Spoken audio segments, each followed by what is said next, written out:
नमो बुधाय साथियों, आप सभी को लल्लई सिंह यादव के जन्म दिवस की हार्दिक शुभकामना। उन्हीं की पंक्तियों से शुरू करती हूँ। बलिदान ना सिंह का होते सुना, बलिदान ना सिंह का होते सुना, बकरे बलि बेदी पर लाए गए। विषधारी को दूध पिलाया, केंचुए कटिया में फंसाए गए।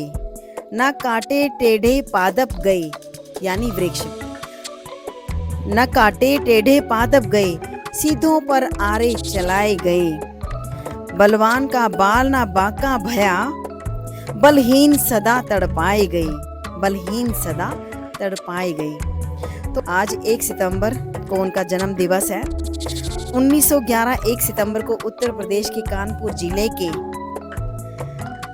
कठारा ग्राम में एक सामान्य कृषक परिवार में उनका जन्म हुआ। पिता श्री गुज्जू सिंह यादव एक कर्मठ आर्य समाजी थे। इनकी माता श्रीमती मूला देवी उस क्षेत्र के जनप्रिय नेता भी थी। पुराने धार्मिक होने पर भी पूरा परिवार अंधविश्वास रूढ़ियों के पीछे दौड़ने वाला बिल्कुल नहीं था। लल्लई सिंह ने 1928 में हिंदी के साथ उर्दू लेकर मिडिल क्लास पास किया। सन 1929 से 1931 तक फॉरेस्ट गार्ड रहे। उनका विवाह जिला कानपुर में श्रीमती दुलारी देवी के साथ हुआ। 1931 में ही उनके विवाह के साथ वो अपने क्रांतिकारी विचारों में जुट गए और इसी तरह से उन्होंने एक बहुत ही प्रसिद्ध पुस्तक भी लिखी, सिपाही की तबाही, एक किताब लिखी। और इन्होंने आज़ाद हिंद फौज की तरह ग्वालियर राज्य की आज़ादी के लिए जनता तथा सरकारी मुलाजिमान को संगठित करके पुलिस और फौज में हड़ताल कराई।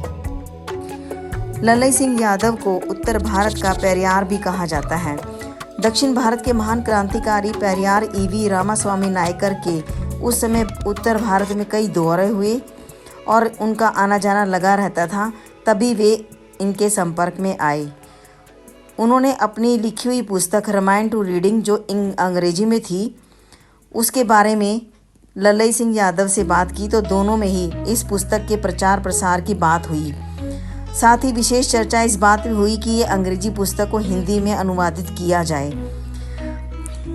1 जुलाई 1969 को सच्ची रामायण हिंदी में प्रकाशन हुई और संपूर्ण उत्तर पूर्व और पश्चिम भारत में एक तहलका सा मच गया। पुस्तक प्रकाशन को अभी 1 वर्ष ही बीत पाया था कि उत्तर प्रदेश सरकार द्वारा 8 दिसंबर 1969 को पुस्तक जब्ती के आदेश प्रसारित किए गए।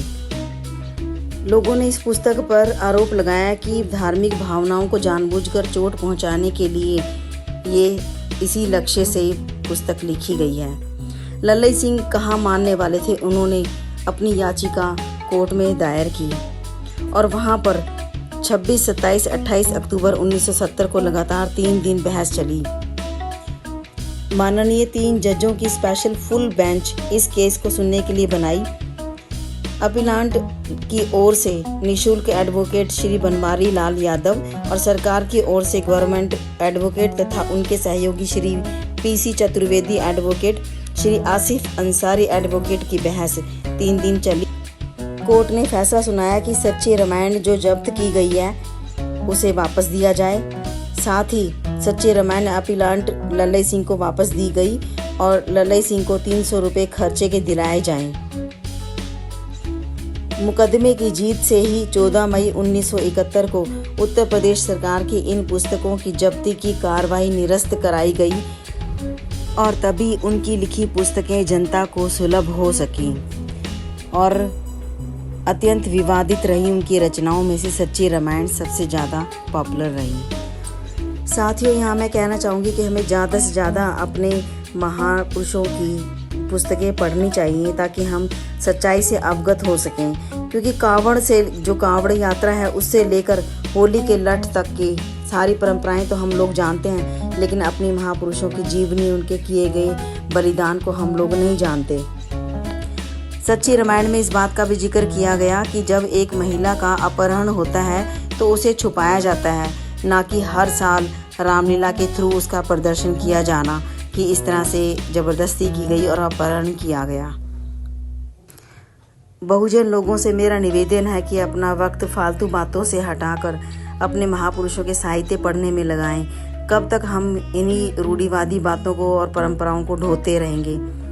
कम से कम आने वाली पीढ़ी को तो इन बातों से हमें अवगत कराना ही पड़ेगा, नहीं तो आने वाले समय में हमें सामना करना मुश्किल हो जाएगा और हमारे जो महापुरुष हैं उनका इतना किया गया बलिदान सब व्यर्थ चला जाएगा।